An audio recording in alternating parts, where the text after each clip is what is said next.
እንኳን ለጻድቁ አባታችን አቡነ አፍቅረነ እግዚእ ዓመታዊ በዓል በሰላም አደረሳችሁ። ቻናሉ አዲስ ስለሆነ ሁላችሁም በቅንነት ሰብስክራይብ አድርጋችሁ መጀመር፣ ቪዲዮ ላይክ ማድረግና ኮሜንት በማስቀመጥ ድጋፋችሁን ግለጹልኝ።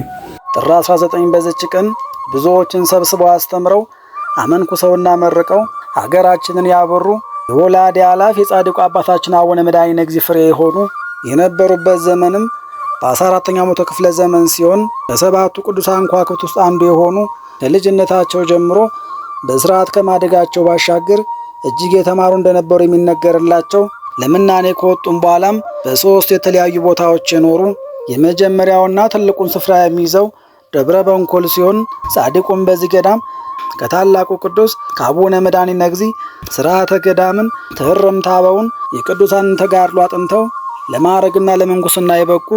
ሁለተኛው ቦታ ደግሞ ጣና አካባቢ ከአቡነ ያሳይና ከአቡነ ሳሙኤል ዘዋልድባ ጋር መጥተው ገዳምን የመሰረቱና ስብከተ ወንጌልን ያዳረሱ ሶስቱ ቅዱሳንም ለተወሰነ ጊዜ ከቆዩ በኋላ አቡነ ሳሙኤል ዋልድባ ሲሄዱ አቡነ ያሳይ ደግሞ ማንዳባን ያቀኑ። ጻድቁ አባታችንም ጌታ ባዘዛቸው መሰረት ጣና ውስጥ ገዳም አቅንተው ይኖሩ። ይህ ገዳማቸውም እስካሁን ድረስ በስማቸው የሚጠራ።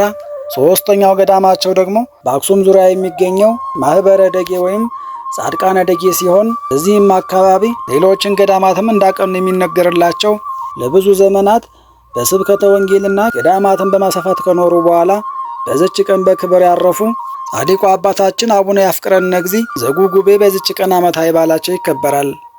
አባ ባሱራ፣ ቅድስት ኔራ፣ ቅድስት በርስጢናና አባ ዙራም በዚች ቀን ዓመታዊ በዓላቸው ይከበራል። ቅዱስ ገብርኤል ሊቀ መላእክት፣ ቅዱስ ኤስድሮስ ሰማዕት፣ አቡነ አብየ እግዚእ ጻዲቅ፣ አቡነ ስነ ኢየሱስና አቡነ ዮሴፍ ብርሃነ ዓለም ደግሞ ወርሃዊ በዓላቸው ይታሰባል። ለእግዚአብሔር ክብር ምስጋና ይሁን። እኛም ቅዱሳኑን አክብረን በስማቸው ምግባር ትሩፋት ፈጽመን በረከታቸው እንድንሳተፍ አምላከ ቅዱሳን ይርዳን።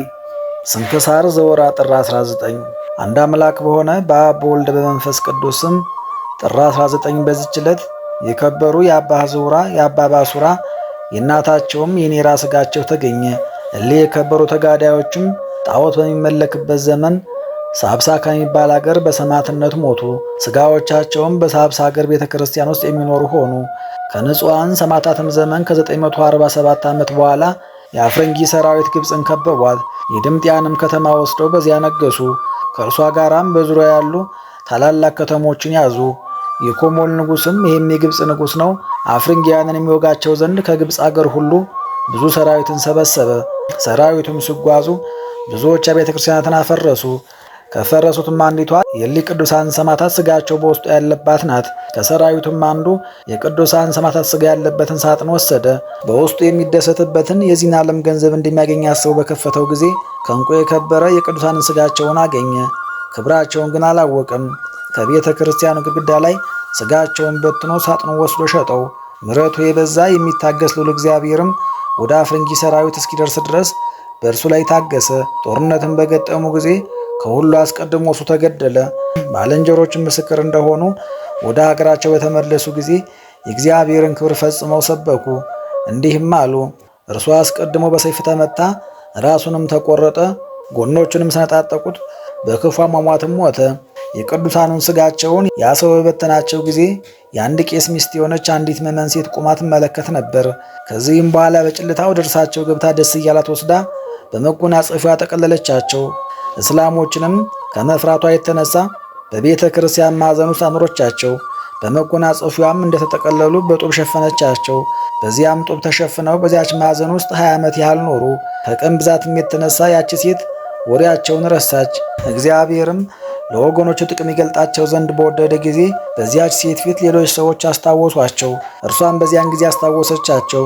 ለካህናቱና ለምዕመናኑ ነግራ ቦታቸውን አሳየቻቸው። ካህናቱም ገብተው ስጋቸውን አነሱ። ያማረች ሳጥንም ሰርተው በውስጧ በክብር አኖሯቸው። እንደ ዛሬቱም ዕለት በዓልን አደረጉላቸው። ሁልጊዜ በዚች ዕለት በዓልን ያደርጉላቸው ዘንድ ስማቸውን በበዓላት ግጻዊ መጽሐፍ እንዲጽፉ የሀገሩ ኤጲስቆጶስ አባ ገብርኤል አዟልና። ከአጽሞቻቸውም ድንቆች ታምራቶች ተገለጡ። ከታምራቶችም አንዲት የታወረች ልጅ ያለቻት ሴት ነበረች። ተስፋ ከቆረጠችም በኋላ ከቅዱሳኑ አጽም በተማጸነች ጊዜ ዓይኖቿ ተገልጠውላት አየች። እሊህንም ሰማዕታት በዚህ ክብር ያከበራቸውን የክብር ባለቤት ጌታችን ኢየሱስ ክርስቶስን አመሰገነችው። በረከታቸውም ከእኛ ጋር ትኑር። ለእግዚአብሔር ምስጋና ይሁን አሜን። በዚችም ዕለት የበርስጢናና የአባ ያፍቅረነ እግዚእ መታሰቢያቸው ነው። ልዩ በረከታቸውም ከእኛ ጋር ትኑር። ለእግዚአብሔር ምስጋና ይሁን አሜን። ጌታ ሆይ ከብልጽግናቸው ብዛት የተነሳ ብዙ መባ ካገቡት ይልቅ የዳዊቱን አነስተኛ መባ እንደተቀበልክ ለሁል ጊዜ የሚያገለግሉ አላፍ መላእክትን እያሳሰብኩ በችግሬ ጊዜ የማቀርብልን ምስጋና ተቀበል። እናንተም ቅዱሳን ነቢያት፣ የወንጌል ሰባኪያን ሐዋርያት፣ ሰማዕታትና ጻድቃን፣ ትጉሃን መላእክት፣ ፍጹማን ደናግል እንዲሁም ደጋጎች መነኮሳት ሆይ ልጅ አዋቂ ሳንለይ የምንሰበሰብበትን የጉባኤ ቦታ ባርኩ። ይህንን መጽሐፍ ወረቀት አዘጋጅቶ ብራና ዳምጦ የጻፈውን ያጻፈውን ከግዕዝ ወደ አማርኛ የተረጎመውን ቃለ ንባቡን በእርጋታ መንፈስና በተመስጦ ሕሊና ያዳመጠውን በደለኛን ሁሉ በምታስምር በጌታ እናት በማርያም ጸሎት ኢየሱስ ክርስቶስ በአንድነት ይማረን። በማርያም ጸሎት ኢየሱስ ክርስቶስ በአንድነት ይማረን። በማርያም ጸሎት ኢየሱስ ክርስቶስ በአንድነት ይማረን ለዘላለሙ አሜን። አባታችን ሆይ በሰማያት የምትኖር፣ ስምህ ይቀደስ፣ መንግሥትህ ትምጣ፣ ፈቃድህ በሰማይ እንደሆነች እንዲሁ በምድር ትሁን። የዕለት እንጀራችንን ስጠን ዛሬ፣ በደላችንንም ሁሉ ይቅር በለን እኛም የበደሉን ይቅር እንድንል። አቤቱ ወደ ፈተናም አታግባን ከክፉ ሁሉ አድነን እንጂ እጅ መንግሥት ያንተ ናትና፣ ኃይል፣ ክብር፣ ምስጋና ለዘላለሙ አሜን። እመቤታችን ቅድስት ድንግል ማርያም ሆይ በመልአኩ በቅዱስ ገብርኤል ሰላምታ ሰላም እንልሻለን። በሐሳብሽ ድንግል ነሽ፣ በሥጋሽም ድንግል ነሽ። የአሸናፊ ልዑል እግዚአብሔር እናት ሆይ ሰላምታ ላንቺ ይገባሻል። ከሴቶች ሁሉ ተለይተሽ አንቺ የተባረክሽ ነሽ፣ የማኅፀንሽን ፍሬ ቡሩክ ነው። ጸጋን የተመላሽ ቅድስት ሆይ ደስ ይበልሽ፣ ልዑል እግዚአብሔር ከአንቺ ጋር ነውና ከተወደደው ልጅሽ ከጌታችን ከመድኃኒታችን ከኢየሱስ ክርስቶስ ዘንድ ይቅርታንና ምሕረትን ለምኝልን ኃጢአታችንንም ያስተሰርይልን ዘንድ ለዘላለሙ አሜን።